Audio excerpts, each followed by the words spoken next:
This tiny puppy was left freezing in the snow. What happens next will warm your heart. On his morning walk, a man spotted a puppy freezing in the cold. He took the puppy home and gave it a long, warm shower. He wasn't too sure what to do with the little guy, since he himself was not too fond of pets.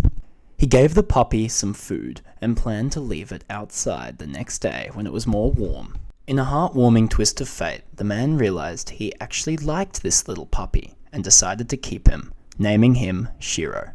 Would you do the same? Let me know in the comments.